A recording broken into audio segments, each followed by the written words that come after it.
I'm so lonely.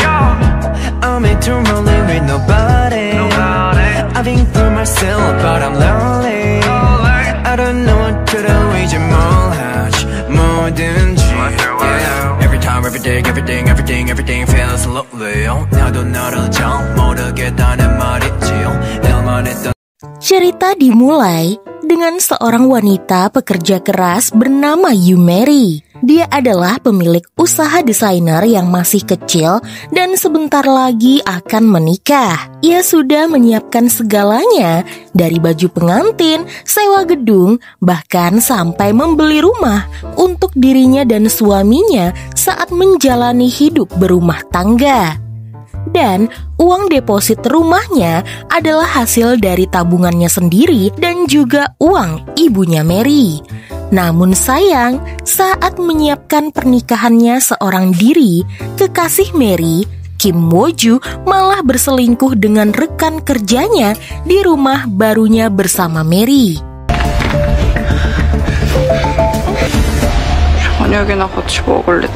Suatu hari, saat Mary hendak membereskan perkakas di rumah barunya itu, ia melihat sebuah anting yang bukan miliknya dan juga sehelai rambut berwarna hitam panjang yang jelas bukan rambutnya. Ia lalu menanyakan hal ini kepada Woo-ju dan terungkap jika rekannya bernama Jenny adalah selingkuhan Woo-ju. Woo-ju menyuruhnya untuk melupakan kesalahannya dan membangun rumah tangga yang harmonis bersama Mary, karena mereka berdua sudah mendaftarkan pernikahan. Jika mereka berpisah, Mary akan menjadi janda sebelum melangsungkan resepsi pernikahan. Awalnya, Mary berencana memaafkan Woo-ju, tapi pada saat itu ponsel Woo-ju berbunyi dan di sana Jenny mengirimkan pesan jika ia sedang menunggunya. Alhasil, Mary pun hendak merebut ponsel kekasihnya, tapi di sana Woo-ju malah menginjak tangan Mary hingga tangannya terluka. Dari sana, Mary pun membuat keputusan untuk membatalkan pernikahan mereka berdua. 나 너랑 살면 언젠가 이혼할 것 같거든.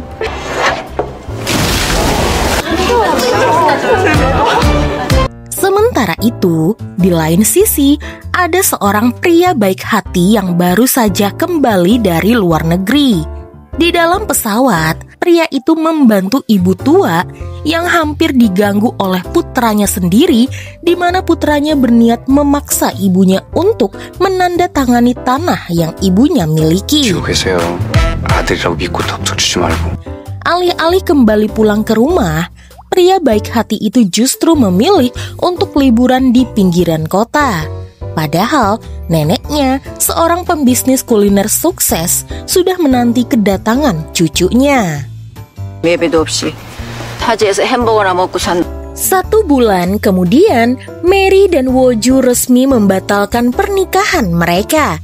Tinggal menyerahkan dokumen perceraian saja ke pengadilan. Woo-ju menyerahkan semuanya kepada Mary dan berharap mereka berpisah baik-baik. Tapi tetap saja, meski Woo-ju mengkhianatinya, perpisahan ini membuat hati Mary merasa sakit. Kisah cintanya bersama Woo-ju selama 5 tahun kandas begitu saja. Apalagi mendengar jika Woo-ju masih melanjutkan hubungannya bersama Jenny dan berniat untuk liburan bersama.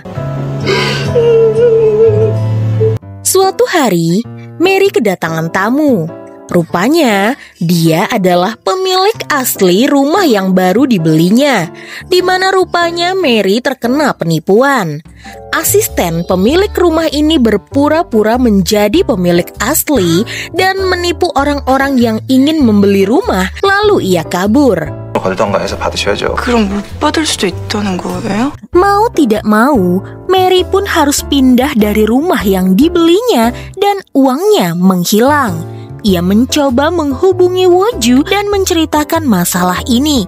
Tapi Woo-ju enggan membantu Mary karena menurutnya sekarang mereka berdua sudah menjadi mantan. 아무도 안 받을 거야. 알았어? 아니야. 어떡해.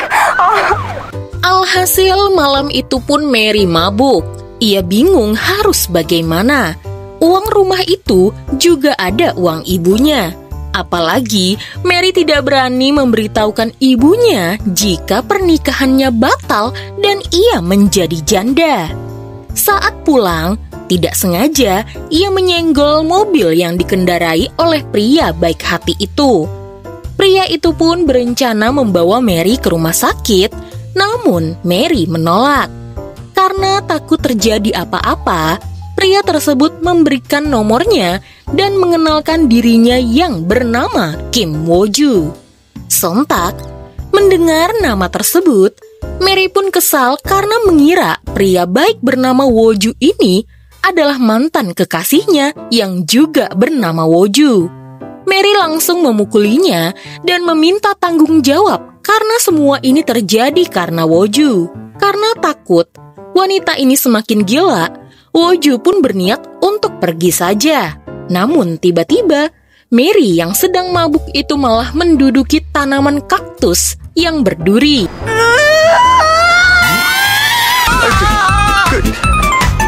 Alhasil, Woo-ju langsung membawa Mary ke rumah sakit.